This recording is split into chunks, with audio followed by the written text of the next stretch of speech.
Hello and welcome into this edition of the Golf Show podcast with Rex and Lav. Well, Rex, producers stood and applauded, women swooned, babies smiled. That was the reaction to our few days together in Connecticut, co-hosting Golf Today. You are still there because you were doing Golf Central on Wednesday night. I have since returned home. What are you hearing about our second co-hosting gig together? I mean, clearly we crushed it. There was an awkward moment, and I'm sure you're going to hear from Eamon Lynch's attorneys because he did not realize that you took he caught a stray during yesterday's show. I think I made a flippant comment about the PGA show, which you were very excited to talk about. It's all you really wanted to talk about for 2 straight hours. But I made the comment that if you're going to go to the show, wear comfortable shoes, just unsolicited advice. I've walked that convention center floor. I think it's about a mile and a half all the way around. You need comfortable shoes. And your snarky comment had something to do with, I don't want to get it wrong, so please correct me, that Eamon Lynch is probably wearing some sort of fancy shoes that aren't very comfortable. And clearly that's not going to apply to him. So I told him that last night. He was complimentary of the show, but said, you will probably be hearing from his lawyer. Yes, and when I posted a picture of a very snowy Stamford, Connecticut, and the snow that had built up outside NBC studios and posted it on my Instagram stories, his reply was simply 2 words, F you. Yes, folks, that is Eamon Lynch, and we do love him so much. We do kid. It was a lot of fun spending those 2 days together. We work with great people. Producers are terrific, Volpe and Chloe. Looking forward to doing that again. I think in a couple months, you and I are doing the Texas Open shows together. So that will be a lot of fun. There's actually a bunch to get to, Rex, for this midweek podcast on January 21st. We have the Dubai Desert Classic. We have the American Express. I actually wanted to start in Dubai. Rory McIlroy, the headliner this week, a 4-time winner. Tyrrell Hatton is the defending champion of the Dubai Desert Classic. And on Wednesday, they actually kind of intersected because this is sort of long-winded. But if you have not been following this story, Jon Rahm and Tyrrell Hatton are currently appealing their European Tour fines for playing conflicting events on LIV. Now, their appeal of those fines and sanctions have been stayed. And so that's why they are able to play, in Tyrrell Hatton's case, this week in Dubai. We don't yet have word on when that arbitration hearing is going to be. However, their Ryder Cup fates do hang in the balance of that decision. If the fines are upheld, they'd be banned from the European Tour when you have to be a member of the European Tour to play on the European Ryder Cup team. So there are a couple outcomes here, Rex. LIV and the European Tour could potentially come to some sort of agreement. The European team potentially could be without 2 of their best players, or as Rory McIlroy offered on Wednesday, they could just suck it up and pay their 7-figure fines. I want to play that clip now because I thought it was pretty interesting. Pay their fines. They could probably afford it. Yeah. Absolutely. My thing is, look, this is my opinion. We went really hard on the Americans last year about wanting paid to play the Ryder Cup. And we all sat up there and said that we would pay to play in Ryder Cups. There's 2 guys that can prove it. Right? Like that's, yeah. I mean, that's pretty straightforward, Rex. There's a little bit of tone, a little bit of attitude in that remark. What was your takeaway? My takeaway just now is, and you've gotten to be really good at the technical side of the podcast. There's a lot on your plate these days when it comes to making sure the podcast works smoothly, just not the midweek version, but the linear version that we tape on Sunday night. But just stumbled there a little bit. I'm sure some people are going to see there was actually a picture of Will Zalatoris that showed up. And so I just want to reach out, and you mentioned Chloe and Volpe. Everyone else that's involved in real TV that you and I did the last 2 days, they work so hard and they're so good at their jobs. And if one iota of a thing goes wrong, and Kenny, I'm talking to you, because the other day you and I kind of got sideways because my mic went out in the middle of a highlight during Golf Central. And I think I was like, Kenny had one job. And I was totally kidding. I don't think he thought I was kidding.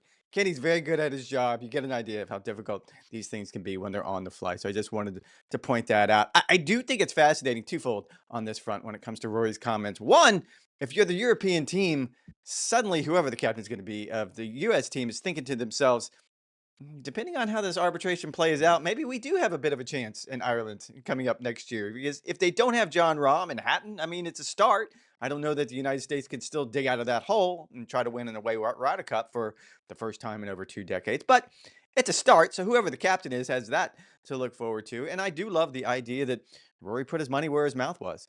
I mean, look, the Europeans had a lot of fun last year heading into Bethpage about the idea that the Americans wanted to get paid to be at those matches. And they dug into it just like we thought they would. And now here's an opportunity for them to prove it. You pointed out it's going to be somewhere in the $1 million range, these fines. I think they're about $100,000 per fine. So if you play an event the same week, Apparently, on the it's up to LIV Tour, $3 million, Rex. which is no small amount of money, but we also have a general idea, at least how much John Rahm got paid to go over to LIV Golf. So this isn't a matter of he can't afford to pay the fine. He's choosing not to pay this. This is a principal decision. Totally understand. I get where he's coming from. There's also the element here that, according to multiple sources that I've spoken to, LIV Golf has been paying these fines for players up until this year. They're going to stop paying them this year. So in retrospect, the money that Hatton and Rahm owe right now is probably going to come out of the LIV Golf coffers, which isn't even his money at that point. Now, this year is going to be a little bit different, but it would set a really interesting standard. We all know how important those two players are to the European team. They are a dynamic duo, and I think Luke Donald would want them on that side going into Ireland. They would find a way to make this happen. But I love the comment and the thought from Rory. Yeah, I don't like pocket chasing. I don't like pocket watching on these guys. $3 million is a lot of money, even for a player who reportedly is in somewhere in the $253 million range with his LIV Golf contract. You look at what Brooks Koepka now has to repay in order to play his way back on to the PGA Tour. His was a $5 million donation that he's going to have to make in concert with the PGA Tour. I do think it's very interesting, though, the opportunity, and I certainly hear what Rory is saying, because we just talked about Jon Rahm and this returning member program that now exists through at least January 2nd on his way back to the PGA Tour, and the message he would potentially be sending by honoring the contract that he has with LIV Golf.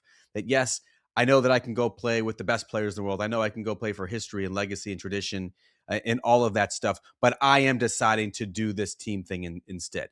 Even if it's not, even that's if that's a oversimplification of the issue, even if his contract really is ironclad and he'd be mired in legal troubles for the next couple years, if that were to be the case, I do think it sends a message to fans like, nope, I'm caring about LIV Golf instead. Take your PGA Tour. I don't want it. I think the actual opposite can be true, Rex, if Jon Rahm does dig into his own pockets and does pay the fines, as Rory McIlroy is suggesting here. Because here are the Americans who, again, are collecting. It's not a huge number. It's six figures, but it's not a huge number for their participation, and they're likely giving it to charity anyway. This would be the exact inverse, where I care about this event so much. I love being a part of this so much. I want to be a part of this team so much that I am willing to pay $3 million to play in it. How much of a unifying force can that be? How much of a galvanizing force can that be for a European team, which is already going to be heavily favored? So I do think that's a potential ramification or consequence that we could see with if Jon Rahm and Tyrrell Hatton actually follow through with what Rory's suggesting here. We know Luke Donald is a brilliant captain. We know all the strings he pulled the last two matches. He's just a brilliant tactician. Can you imagine what they do on that side if you had two players that want to play so bad that they reached into their pocket for no small amount of money, as you pointed out? This is probably multi-millions of dollars coming from millionaires. To be fair, you're right. I don't like pocket watching. I don't like spending other people's money either. But still, I'm with you. It's pretty cool. It kind of speaks to let's call it the unity of that team. There's no doubt in my mind. I do believe that both Rahm and Hatton are just making a principled stance right now. I believe when push came to shove and the Ryder Cup was on the line, they would pay it or find a way to get someone else to pay it. Yeah, I agree with you there. Again, no word on when that arbitration Thanks, Jessen. will actually be heard. Sure. Love to answer that. A couple other things, Rex, I thought stood out from Rory McIlroy's press conference on Wednesday. One was that he said reunification is most likely not going to happen. That's obviously been the storyline, the narrative that he's been pushing over the past couple of years, that we have to get all of the best players together in one place, competing on one tour. He simply said the sides, PGA Tour and LIV Golf, are too far apart at this point, and they're too far dug in that when you get into this situation where you're on opposite sides of the polls, both of those sides want to win, and any sort of concession or any sort of compromise is going to feel like a loss instead of what would be sort of in the grand scheme of things, which would be an overall win of having the best players in the world together again. I don't think any of us would argue with that. 4 times a year is not enough to see the best players in the world together. I think all of us would like to see, I don't know, 8 to 10 would be ideal. Well, Rory just says most likely not going to happen. Well, Rory put a number on it. Actually, you said 10. That's what he said. Like, we've kind of waited about when you have the conversation about you want to see the best players together more often. Right now, it's the 4 majors he brought up. It is also the Ryder Cup. You see the best players of the world, at least on the European side, not so much on the American side. But we have seen Brooks Koepka play the Ryder Cup after he joined LIV Golf a few years ago. Rory put a number on it, 10. And he didn't name it specifically, but he starts talking about there are big events that you would like to see them sprinkled in. And he also pointed out it's not a lot of players from LIV. And he specifically said the Players' Championship. You can imagine a couple handful of signature events that you would throw in there. The fascinating part to me about what he says isn't that the two sides can't come together. It's why the two sides can't come together. And his take was each side would feel like they lost. Each side would feel like this negotiation did not go their way. And the only way this really works is if both sides feel like they won. And he can't see a pathway forward. It's another sort of peek into Rory and how he feels more and more human every single day because you pointed out, he's been leaning into the idea that golf needs to come together. These sides need to figure out how to be one entity. He must lay in bed at night, just going back and forth in his mind about this. Just, they need to do it. They can't do it. How would they ever do it? I can't do it. I mean, it just must be tough living in Rory McIlroy's house as he walks around with all of these ideas in his head. I can imagine it's very similar actually in your house. Now that I think about it, you just walking around mumbling about Georgia football and Will Zalatoris' swing, everything else that goes through your head over the course of a day. But it is fascinating where right now, and we had this conversation over the last 2 weeks following the Brooks Koepka news and his return to the PGA Tour, it feels like the leverage is on the PGA Tour side. I don't know if that's a factual thing. I had a long conversation with Dominic Chu from CNBC about this. Just from a business perspective, does the PGA Tour actually have that leverage? Because all along it felt like Brooks was going to be the first star, at least, that went back. If one of the other stars, Rahm, Cam Smith, if one of these other stars decided to peel off and come back, that would have been different. Right now, I do think it is an interesting take that even if they could find a way to come together, both sides are going to feel like they lost, and that doesn't seem like a winning formula either.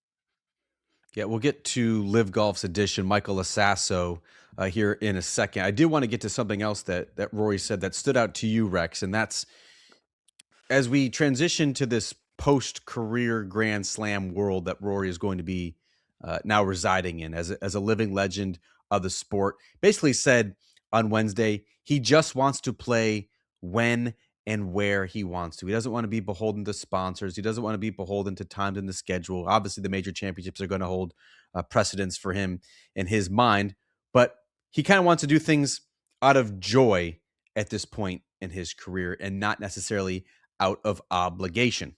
What'd you make of that? This is where our friend Eamon Lynch would probably make some sort of profound insight into. That comment must have made the folks at SSG, the private equity firm that invested in the PGA Tour, so nervous because it felt like that was a direct comment to the PGA Tour. Don't tell me where I have to play week in and week out. I know you want to go to a more condensed schedule that includes the best players in the world for a very, very small window, 2025 events. I don't think Rory has any interest in doing that. He hasn't come out and said it, but if you start reading between the lines, it seems pretty clear. He also sort of clarified a little bit, and you and I have had fun leaning into this. There are still plenty of things that motivate him after what he accomplished last year, even after winning the career Grand Slam at the Masters. And one of the things he pointed out was winning a U.S. Open at Pebble Beach. He sort of clarified that comment today, and with the idea being he wants to win at an iconic venue. And he pointing out Shinnecock is one of those iconic venues. Marion would be one of those iconic venues. So you can see where he's going to find motivation. But the example that he gave, and this is fascinating to me, was he pointed out that he has been playing this event in Dubai for 20 years. It was his first win as a professional. He asked the media in the crowd, imagine how many golf balls I've hit on that range over the 20 years. And he goes, it gets tedious at times. If you're a tournament director in Dubai, you're thinking to yourself, wait, what? I thought you enjoyed it. Yeah, you've won 4 times back to back. You have a chance to win 5 times. All of those things that went into it. But yeah, he speaks, I think, for a lot of at least star players, where if the idea is going to be going forward, and I don't mean to project this onto the PGA Tour, that you're going to get every player to play those 20 or 25 events if we do get to that world of scarcity where it is a condensed schedule and this is what Brian Rolapp wants. I don't believe that's the case. There's a lot that will and happily do so. We see year in and year out, Tom Hoagies of the world love to play week in and week out. 20 or 25 events is nothing to them. They would be fine. But when you're a Rory McIlroy, and I would imagine that Scottie Scheffler gets there at some point in his career where he has accomplished everything that he has accomplished over the course of his career, you're not going to tell him that he has to go to Hilton Head. Not picking on Hilton Head. I love Hilton Head, but that's one event that Rory has pointed out with his money. He had to give up some PIP money a few years ago because he did not play Harbor Town. He did not play the RBC Heritage.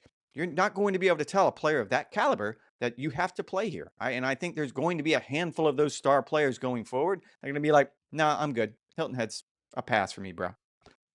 Yeah, but I think that's why I think you have to silo Rory off because he's in such a different category. I would put him in even a different category than Scottie Scheffler at this point. Scottie Scheffler is a man who likes his routine. He likes to have his stretches of golf. He likes to have his time at home and builds back up and practices and prepares so that each and every time he heads out on the PGA Tour, he knows exactly what he's going to get. And so do we as golf fans. I think he's the easiest player. I said on Tuesday on Golf Today, he's the easiest player to predict because you know he's going to be prepared, you know he's going to be focused, you know he's going to hit it great, and you know he's going to be in contention. Rory McIlroy, though, is a different animal. I think at this stage of his career, turns 37 years old later this year. He's been a professional for 20 years. He has always been an international player. I think you could make the argument that you look at his schedule and the events that he chooses to play. Yes, does he like playing the national opens? Of course, I think they do actually mean something to him, but he's also, Rex, being handsomely compensated for his time there. He's not going to Australia for the good of in just to grow the game in the country. So there's a little bit of a balance that he's striking there. And yeah, he has never been shy about missing even some of the biggest events on the PGA Tour. You can slap whatever name you want on them. Elevated events, signature events, $25 million events. You can put them before majors. You can put them post majors. If it does not fit in Rory McIlroy's lifestyle, it does not fit in his schedule, if it's not a golf course that he likes, if he does not think that it is worth his time, he's not going to add it to his PGA Tour schedule. I think he is the exception rather than the rule when it comes to this. I mean, unless there are stretches on the PGA Tour, this new PGA Tour, let's say there's going to be 3 or 4 weeks in a row. Yeah. Are some of the top players not going to want to do that? And you could potentially see them skip out? Absolutely. But are you going to see the top players all of a sudden just hand picking half of what the new PGA Tour schedule is going to be? I don't think that's going to be the reality. It will not be all of the players. Let's say 120 players is the number. And we don't know. It could be. I think that's the number that you and I always seem to land on when we're talking about what's the perfect field size in a world where scarcity is sort of the driving force. And so let's say it's 120 players. 110 of them are going to play where and when the PGA Tour tells them to play because the PGA Tour is going to make it so lucrative. They're going to give them so many points, so much money. It's going to be the courses they want to play. That's not going to be the issue. The issue is what Rory sort of voiced last week at the event in Dubai. The idea being that LIV Golf didn't sign any quote-unquote high-profile players in the last few years, and he doesn't think they will. Let's be honest here.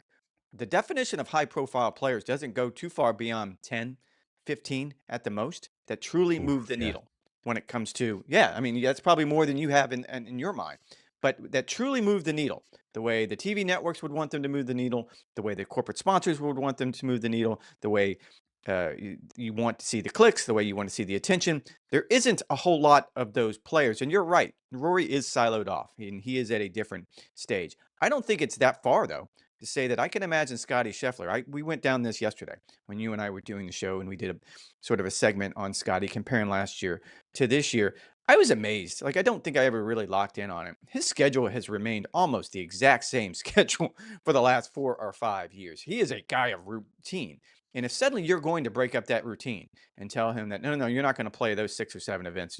We want you to play these 6 or 7 events. I don't think what Rory has voiced today in Dubai is that far off of what Scottie would be thinking, that I'm not going to be forced to go to a tournament in a community and play an event that I don't want to. And he doesn't have to. It's different now. I think Brian Rolapp is learning that in real time, that in the NFL, where he came from, you can dictate where players play. Nope, you're going to go to Berlin and you're going to play a game and it's going to be a long flight and it's going to be cold and the fans are going to be weird. That's just the way it's going to work out. NFL, you can get away with that because they're contracts. They have to play in those games. The PGA Tour is not beholden to that. These players are independent contractors. They can choose where they want to play. It would not be a mass exodus. If there's 20 or 25 events, Scottie Scheffler would probably pick 2 or 3 of them, max, that he's like, nah, I'm good. I don't want to go to XYZ city.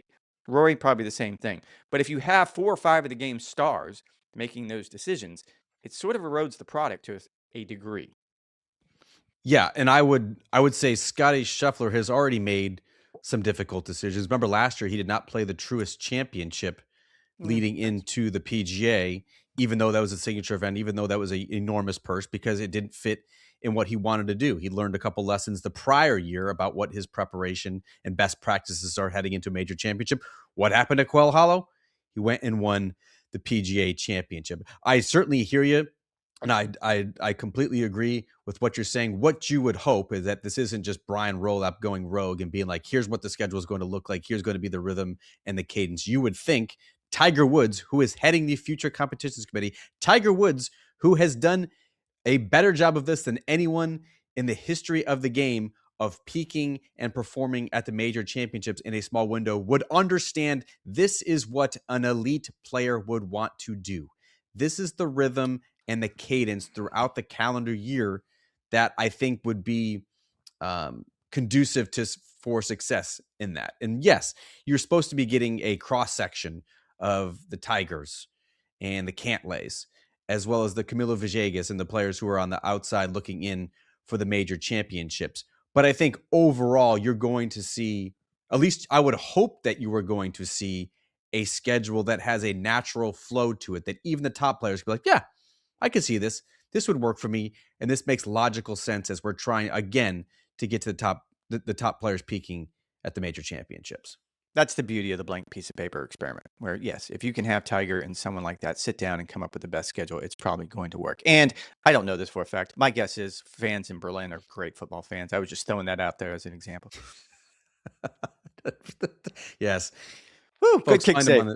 Find them in the YouTube comment section. All I hear Sorry, I don't know. is that Rex does not like foreigners. Other news of the week that I wanted to get to, Rex, was NCAA individual champion Michael La Sasso is foregoing his final semester of eligibility at Ole Miss, as well as his master's invite that he earned by virtue of winning that NCAA title to join Phil Mickelson's High Flyers team. What do you make of this move, the 22-year-old? I think you and I got into a bit of a discussion about it. I think we probably got into a bit of a discussion about it during the show because I think it happened in real time. We were on air when that news broke, and we ended up. It happened at 10, and we did not have time to have a discussion. This is why we were having it now, because I think we would have liked to have one. No. I don't mean during the show. I think this. I brought this point up because I think I did the same sort of read last night on Golf Central that you did during the show yesterday, saying he was forfeiting his last year of college eligibility. He's forfeiting his start in the Masters. And I think I mentioned it during the show with you, but last night I sort of got into a broader conversation about, isn't he forfeiting his tour status? Wasn't he sort of just destined for status via PGA Tour U? That to me is more compelling than getting one start at the Masters or playing your senior year, whatever the case. I agree. I think the Masters thing is grossly overstated. If you're an alpha, if you're a top player, you think you're going to get there eventually. Maybe you don't, but I think in your heart of hearts you believe this is not going to be your only shot. Although after talking about him for 2 days, I had a chance to interview Matteo Pulsini yesterday, the winner of the Latin American Amateur Championship. So excited to go to the Masters. He has so many things he wants to do. It was a fascinating interview. I'm kind of with you because the most important thing here is he would have had a tour card for all the right reasons. The tour's done a good job with PGA Tour U. You covered better than anyone else when it comes to the college game and what they've been able to accomplish. That, to me, walking away from that is significant. How he's going to fit into LIV Golf, and we've seen players go both ways. And when you sit and have the conversation over the last few days, it's a handful of players. You have Ben On, you have Thomas Dietrich, and now you have Michael La Sasso going to LIV Golf. Coming back from LIV Golf to the PGA Tour is Brooks Koepka. I don't really know how to judge that. I don't know how to, because if we were doing this as an NFL draft or better yet, as an NFL trade, and it's one team or another, and one team gave up Brooks to get these 3 players, all young players, maybe not the stars, not even maybe, clearly not the stars that Brooks is, but you're probably long-term getting better potential because these are 3 young players with a lot of potential. You could make an argument, at least in this NFL scenario, that team got the better end of the trade. But in golf, it's not even a close argument. Everyone's saying that the PGA Tour, as I said earlier, has all the leverage. That's fascinating to me. Yeah, when this news broke, it was like 10 a.m. on Tuesday. If you went on social media at that time, I think you would be bombarded with a lot of takes that were like, this is career suicide. What is Michael La Sasso doing? Why is he giving up on his final semester of college? Why is he giving up on a master's invite? Why is he giving up on his team and his teammates to join a different team? I really do think it's more nuanced than that. Our buddy Chris Malloy, yeah, they're definitely going to be hard pressed now to replicate their success that they had the NCAA championship last year without Michael La Sasso, their best player. I think that is obvious. But if you look, I didn't even think I about think that. toward I like big Chris so picture, much. That part yeah. makes me sad. I like Chris a lot. That Yeah. does make me sad. No, I think it's unfortunate that he doesn't get to have the final semester. I think his teammates probably have a little bit reason to be miffed as well, but that's like a whole different conversation. I think when you look at Michael La Sasso, he was a fine player, but he really had a breakout year last year, 2024, 2025 college season. Those are the first time that he had won in college. He ended up winning 3 events, obviously won the NCAA championship. He got some tour starts. He got some experiences. I believe he played 6 times, missed the cut in 5 of them. But I think overall, when you're looking at Michael La Sasso, the player, his stock couldn't be any higher than it is right now. And so he's making the jump. And you mentioned the tour status. He was number 3 in the PGA Tour's university program standings. And what that means, if the standings were finalized right now, he would have full Korn Ferry Tour status.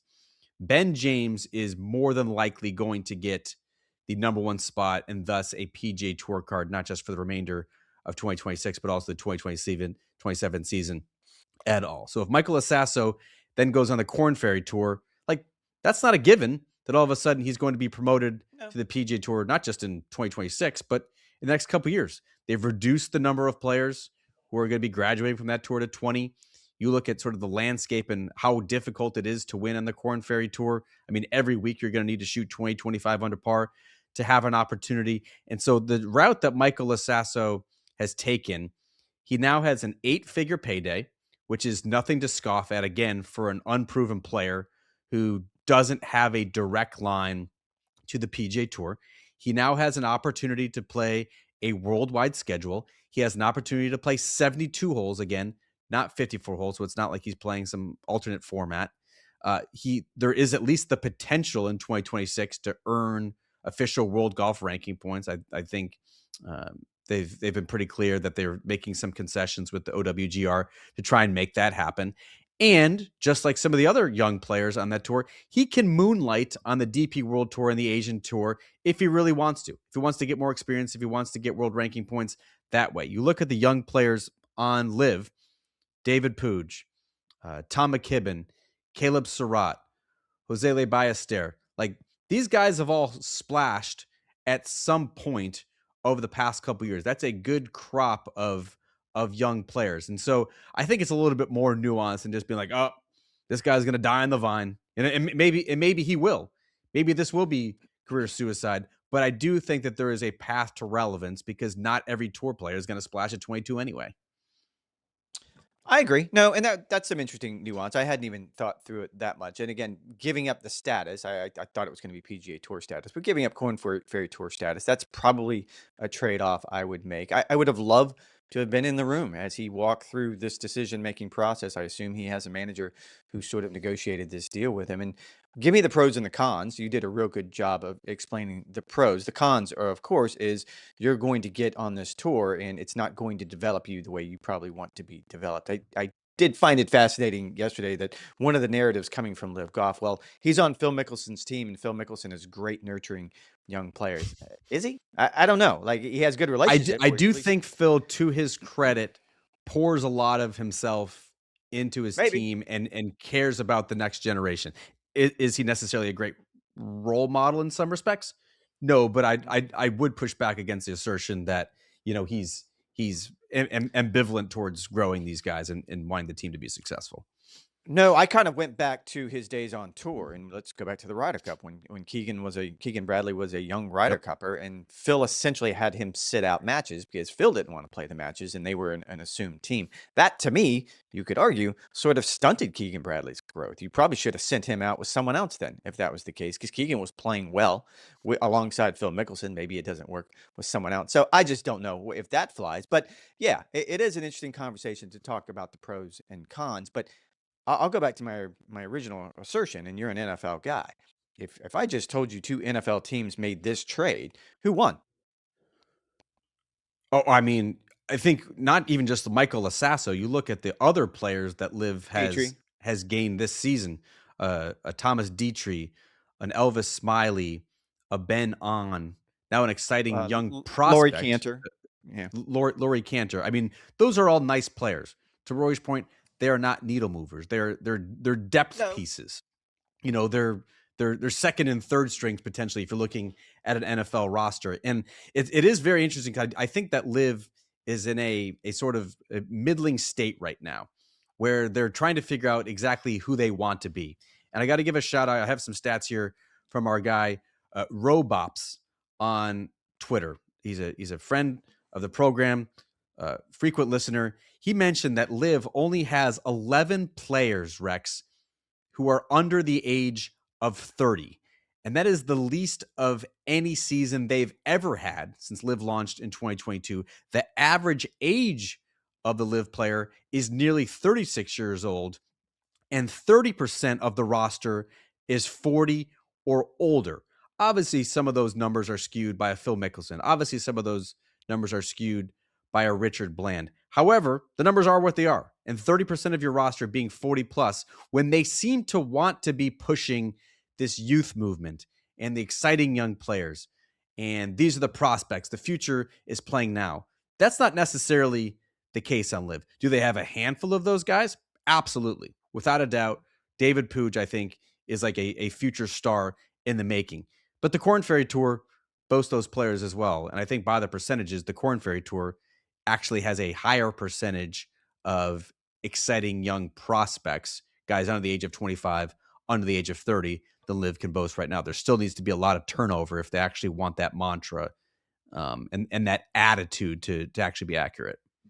I would imagine it's a tightrope that Scott O'Neill, the CEO of LIV Golf, has to walk on this front, because I'm sure he does want to get younger. Because I think from the very start, there were a lot of experts in golf that said if you want to make a splash, to use your term, yes, you need to probably buy some high-profile players, and that's what they did. You're talking about the John Rahms, the Phil Mickelson, the Dustin Johnson. Spend a lot of money and get the headlines, and the world ranking points was the thinking at that time as well. But if you really want to rob the tour of talent, just take their young. Like, just siphon off their youth one at a time. And in this particular case, that's what they did with Michael La Sasso, where you're taking one of those players that has the potential to someday be a superstar on the PGA Tour, and you're robbing the tour of that oxygen. If you do that 2 or maybe 3 times a year, that when you get a decade down the line, suddenly the PGA Tour is on the other side of that curve. They're on the older side of the curve. That's the argument from insiders made from the very start with LIV Golf. If you're Scott O'Neill, though, you have to walk the fine line between keeping those names that keep you somewhat relevant. Look, Bubba Watson hasn't played very good golf in a long time, but he's a name. He's going to bring someone in. Phil Mickelson probably hasn't played great golf in a long time as well. Those names need to stay there just to be able to sell tickets, to be able to get the TV networks, internationally at least, to tune in. But if you wanted to lean into what the future of that tour should be, it would be the Michael La Sassos. Look, they have made some inroads on that. I mean, Caleb Surratt was a highly sought after junior and college player who made the jump, which at the time felt controversial. David Puig was a great college player. Eugenio Shikara, even though that didn't necessarily pan out with Sergio Garcia's team. I mean, he was number 2 in the official World Golf ranking at the time. It's not like they haven't been trying. It's not like they haven't been trying to get a Luke Clanton, a Michael Bjornsson, a Pearson Coody, players of that ilk. They just so happened to have stiff-armed them and valued what the PGA Tour was going to offer than what LIV has. And so I don't know that there's necessarily a right way or a wrong way. I still think the sample size is too small. I still think careers are long. Maybe this is not going to work out for Michael La Sasso and we'll never hear from him again. Or maybe he becomes something, and the tour wants to bring him back into the fold, just like they have extended an olive branch now to a Bryson DeChambeau, John Rahm, and a Cam Smith. I just don't quite see it as the career suicide that a lot of folks on social media want it to be. I want to wrap up, Rex, with the American Express. Scottie Scheffler making his 2026 debut on the PGA Tour just a couple weeks later than he would have liked after the Century got canceled. We will break down his performance in great detail on Sunday. What are your expectations, though, as Scottie gets underway? Let's limit it to this week. We've already done all the season-long projections and looking ahead to career Grand Slam and all that stuff. How about this week in particular? What do you think? Let's get Todd Lewis boots on the ground on Sunday. Not only is he at the American Express, he's going to be there with Scottie. He's had a chance to already talk with Scottie. Did a great report on him yesterday. But Todd's had an interesting week. There was an earthquake in the Coachella Valley in Indio. I think he got hit by a golf ball the other day on the range, or yesterday on the range, because Scottie Scheffler threw it at him. There's a lot going on. And he did a weather report from Palm Springs, which seems like the most ridiculous thing. Newsflash, it's going to be 75 sunny and light winds. It's perfect. Check in tomorrow when it's going to be perfect again. It was some of his best work. Scottie is fascinating. As I said, when you look at his schedule over the last few years, he did not play the first two events of the year that he normally would have played. That's Century and that's the American Express. And you can draw a line because of that injury that he sustained to his hand last year in 2025. He sort of had to miss the first month or so of the season. But you can draw a line to, that set him back probably a month, not having the opportunity to go to Palm Springs, to put in those 4 rounds, to make sure everything was locked up in his game. Really, and if you look at it statistically, by the time he did get on track, it's because of the things that he always seems to, I don't even want to say struggle with. It's putting a scorecard in his hand. He doesn't particularly drive the ball great to start the season. He doesn't particularly putt great to start the season. Last year, by the time he got to the Florida swing, he was driving the ball well and he was putting great, and we eventually saw Scottie be full Scottie. This time around, and look, he's going to speak with the media. He spoke with our Todd Lewis. I'm sure this offseason has been absolutely the opposite of what he went through last year. Not only is he healthy, but my guess, he spent a lot of time on the range. Yesterday's report from Todd Lewis had to do with he wants to tinker with the driver a little bit. He put a new one in play at the end of last year at the Hero World Challenge down in the Bahamas. There's still some tinkering he wants to do with it. Guy that never stops driving. But the bigger deal here, such a creature of habit. This dude wants everything to be the exact same thing week in and week out. And this year, he's got that. Yeah, and when you look at, I think the wider view of PGA Tour players who are sort of knocking off the rust. You mentioned spring training, exhibitions, just sort of getting into the flow of the season. Scottie's kind of the opposite of that. Not an exhibition at all. I don't want to call it the American Express field is the best maybe it's ever been. So let's be clear about no, it. I'm saying like the Dubai Invitational last week. Rory McIlroy had an opportunity to win the golf tournament, did not win the golf tournament, and sort of just shrugged and be like, I'll go get him. I'll go get him next week. Again, it counts. I'm sure he wanted to win. He wasn't necessarily torn up that he didn't. Scottie Scheffler does not subscribe to that mentality, does not subscribe to that mindset. That said, I still think this is a difficult golf tournament to win. And when you look at the record that he has, it's one of the few tournaments, first of all, that he has played a handful of times and has not won. He has 3 top 20s in 5 career starts.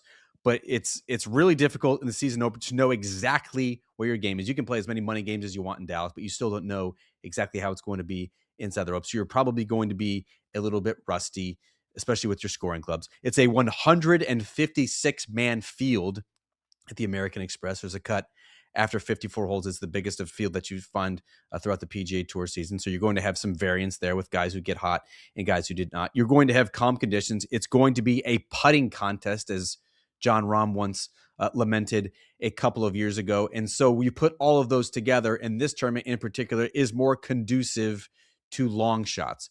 Players who are further down the board that you wouldn't necessarily expect, but who get hot with the putter, who shoot 25 to 30 under par, and who win the golf tournament. Scottie Scheffler, that is not sort of his recipe for success. He can win any which way, don't get me wrong. But if he wants to have the greatest opportunity for success, the highest probability to win, he wants the conditions to be as difficult, the golf course to be as difficult as possible. I would argue, Rex, that I'm actually more interested in seeing a player other than Scottie Scheffler. To me, that is Will Zalatoris, who is making his first start on the PGA Tour in 2026. He did play sort of a tune-up event, not necessarily an exhibition, a tune-up event at the Nedbank Challenge in South Africa late last year. But Rex, it's been a slow go over these past couple of years. 3 back surgeries. He came out on Tuesday, said he has no limitations. What are you expecting from Will Zalatoris, Willie Z, back in our lives? I think you can find this on social media. Trip Eisenhower did a great breakdown of this last night on Golf Central, and Todd Lewis actually did a walk and talk with Will to sort of set this all up, and he kind of talked through the process of this. This is his 3rd surgery, so we've talked a lot about Will. So much potential coming out when he got that first win. I was in Memphis when he won the St. Jude Invitational, and how much you were looking at him as that next superstar. Not only was he an unbelievable player, but you and I both have spent enough time around him. I mean, he has a great personality. He's very good with the media. He's very good with the fans. All those things that the tour wants from their stars.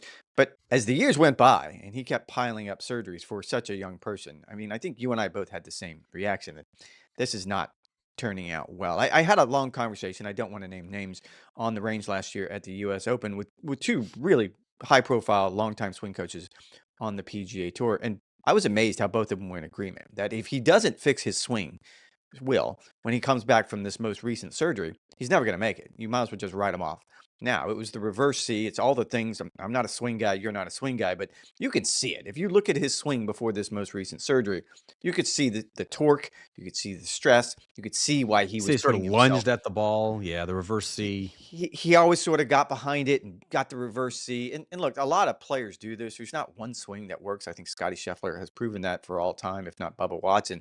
But you can also look at Will's swing and be like, yeah, that doesn't look healthy. Even at his age, and he was in unbelievable shape. You knew that wasn't going to hold up over time. And Todd's interview with him yesterday was fascinating because coming out of this surgery, he said it felt entirely different. Yeah, I think he said it was within a month that he was putting again, and people would walk out to the putting green and be like, "Are you all right? You're just off surgery." And he goes, he felt so much better. It was like the relief was suddenly off his back. He said he grew an inch or got an inch taller, maybe not grew, got an inch taller. He has which was fascinating. fake discs in his back. If I was replacement reading disc, his essentially. transcript right, yeah, Yeah, which replacement disc. is very interesting, and it's he's 29 years old. It's a little bit uncommon for this to even happen. No, and look, these are still huge alarm bells. I'm not saying sell the farm on Will Zalatoris being this year's Ben Griffin or whatever the case may be. I mean, you still need to see if he can sustain this over the course of an entire season.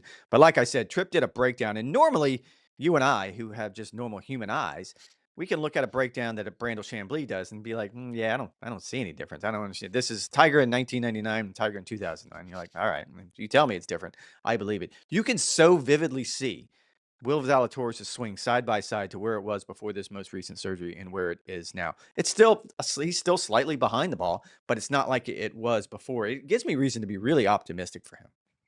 I mean, people forget that in summer 2022, he was leading the FedEx Cup standings. He was nearly 5th in the world. He was leading, I believe, even the Race to Dubai standings on the DP World Tour. He was going to make his first President's Cup team. He had just come off his first victory on the PGA Tour after a lot of close calls. He was one of the best, if not the best, iron players on the PGA Tour. All of a sudden, his back exploded, and it's been this never-ending issue of the past 3.5 years. Obviously, the ball striking is one aspect. He has to get back to being an elite hitter of the golf ball again.